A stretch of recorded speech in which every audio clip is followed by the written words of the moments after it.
Hey, good morning, everyone. Marty Mazzora here. It is the 1st of October, 2025. It is a while before the market opens this morning, but I'm going to give you what at least the open looks like and talk about, I think, important stuff. A little bit of redundancy, of course, when we look at the charts, or a lot of redundancy if you look at these patterns that have continued to hang in there. Today I'm going to keep it quick. My calendar demands that I do so, so I'm going to brush over or not talk about some of the seemingly more pressing headlines, for example, the government shutdown as of today or as of last night. But as for that one, folks, I really am not at all compelled to spend much time there. The history of these have been that they are non-events on any kind of extended or protracted basis when it comes to the market. I guess the ultimate negotiation and policy changes from them could have some implications that relate to markets, but for now, of course, all that remains to be seen. And again, the market reactions to shutdowns themselves are not something worth spending a lot of time on. I guess if you're a short-term trader, maybe you can try it as I speak. Dow futures are down 0.25%, 114 points. Late in the evening, yesterday it was down over 200 points. The S&P is down about 0.5%. Small caps are down about 1/3%. The VIX is up a little bit. European stocks are trading higher today.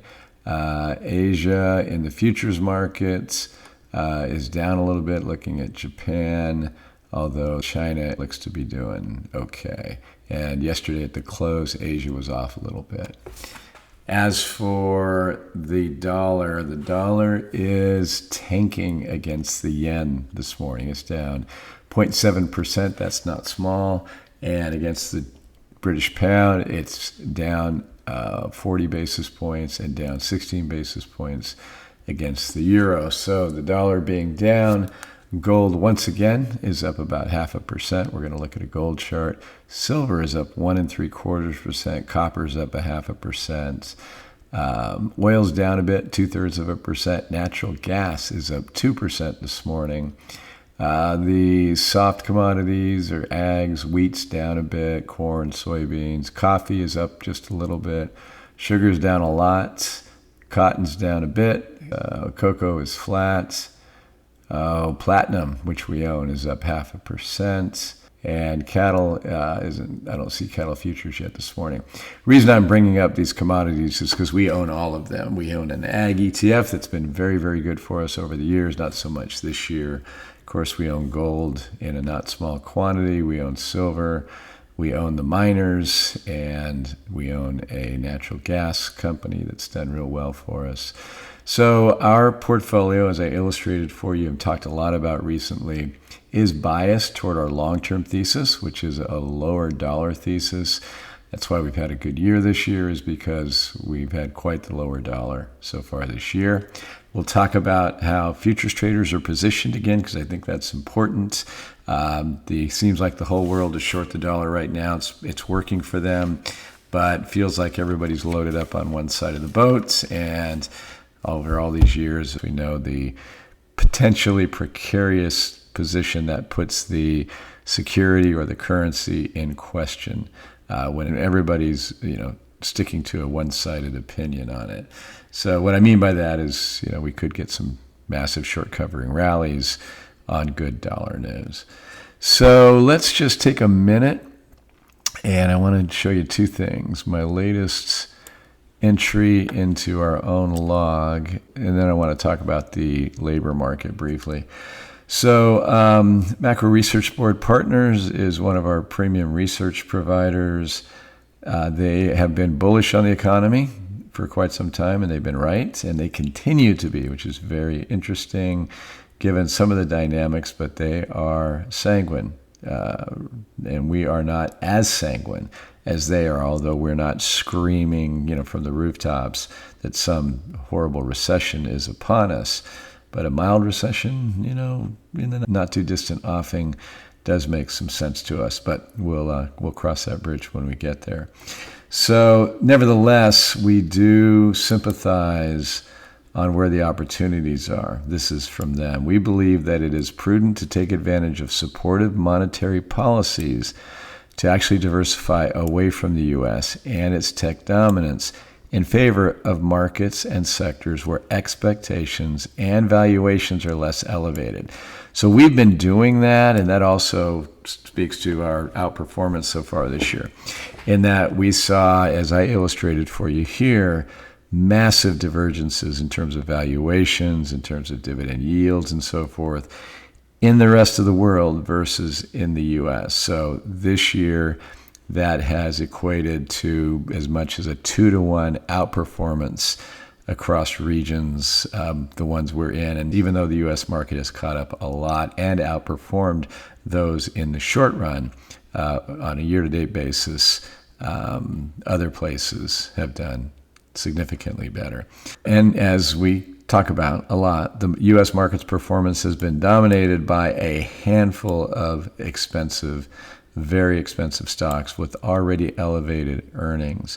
In fact, the equal-weighted U.S. index has underperformed its global ex-U.S. counterpart year to date, which is kind of what I'm talking about, and also since the April low, underscoring how dependent U.S. is on a few mega-cap stocks. Prudent diversification warrants overweight to key non-U.S. markets, namely emerging markets, which we're not small in, the Euro area as well, Japan as well, where expectations and valuations are less elevated. Now, I do have a caveat, folks, and that is that the dollar action in particular has a lot to do with this outperformance that we've seen this year. In fact, with regard to the euro, at least half of our outsized returns have come from just the simple fact that the dollar has been lower and the euro, therefore, has been higher.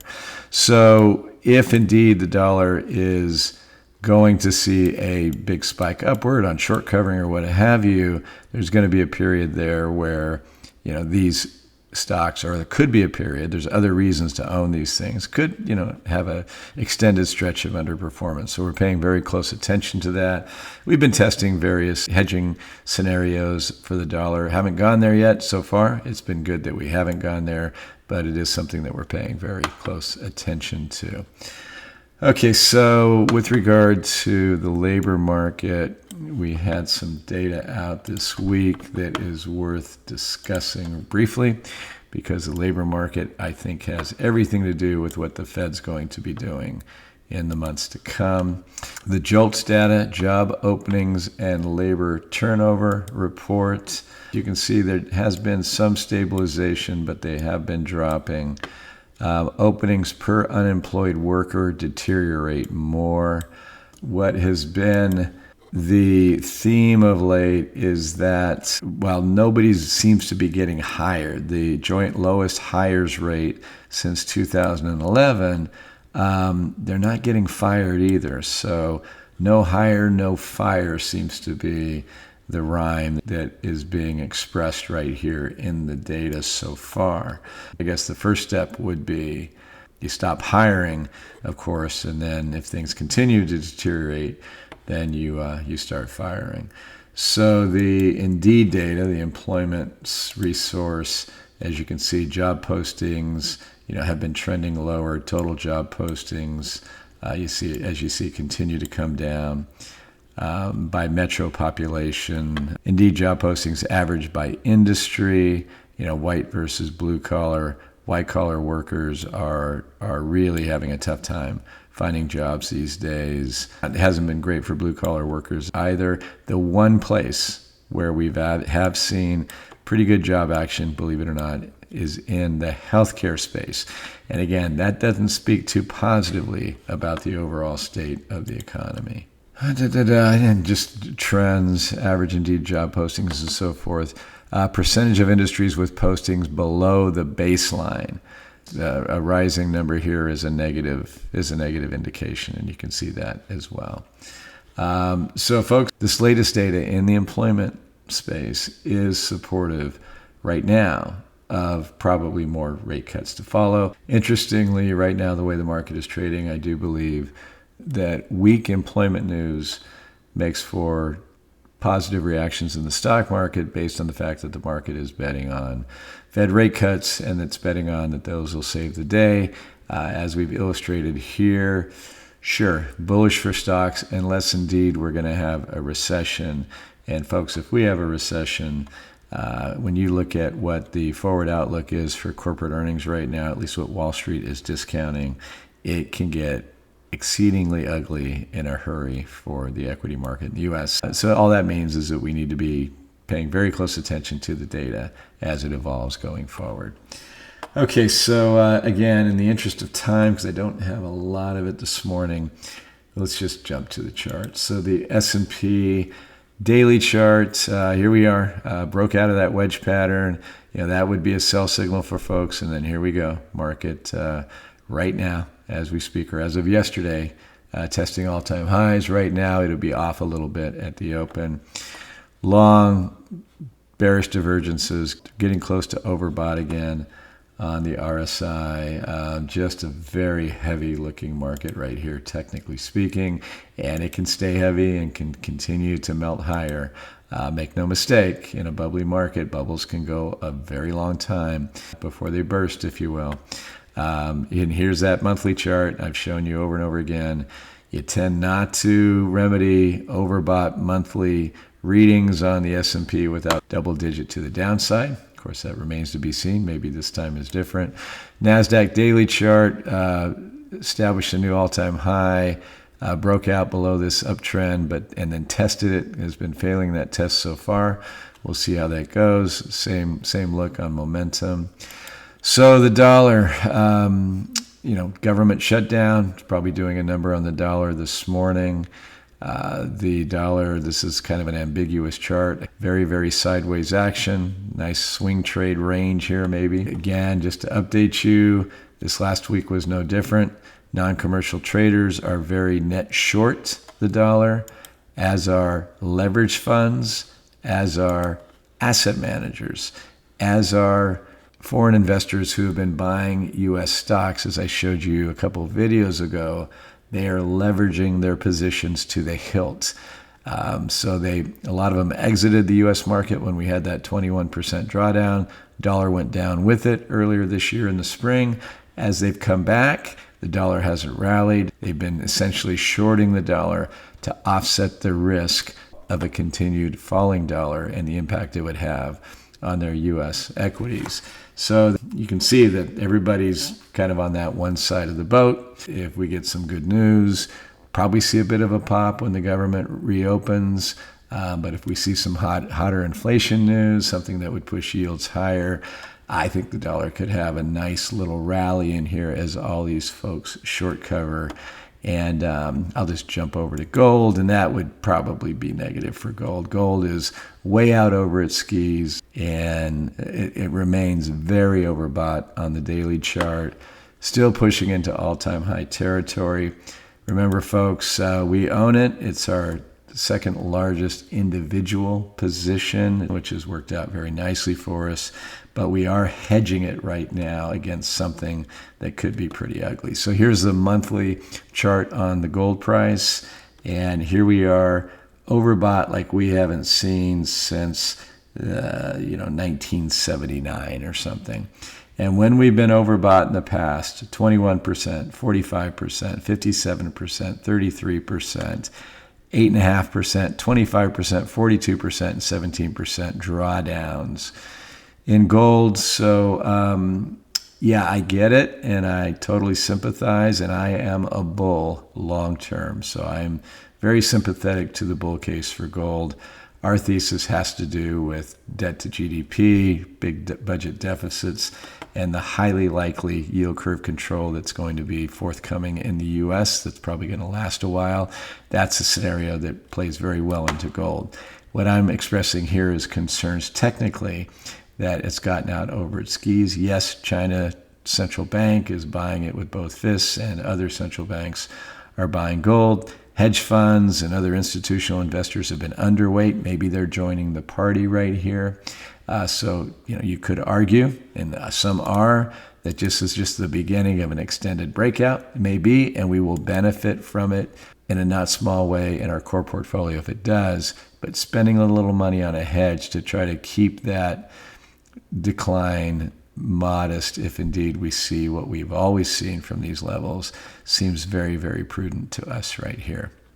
And then lastly, and I think I'll close with this, just the 10-year yield, coming off the boil today on probably uncertainty over the government shutdown, just traders trying to game that a bit. Also, weakening employment data. My little rhyme, no fire, no hire, has me concerned, particularly the no hire part. Again, that would lead ultimately to the fire part. And if we see a big spike in unemployment, which is still relatively tame by historical standards, the Fed's going to get pretty aggressive. Inflation be damned. That seems to be the message right here, because inflation is significantly higher than their target. So they're going to err on the side of the economy. And that is ultimately how the monetary policy is approached under a yield curve control scenario. Keep yields lower, let inflation run hotter, and then over time melt away this enormous debt to GDP that we're seeing here in the U.S. So again, that's probably another conversation for another day. We have gotten way into the weeds on that one over the last couple of years, and that looks like a pretty solid thesis to us right here. Folks, I'm going to leave it there. Thank you once again for watching and listening. More for you at the end of the week or over the weekend. Take care. Bye-bye.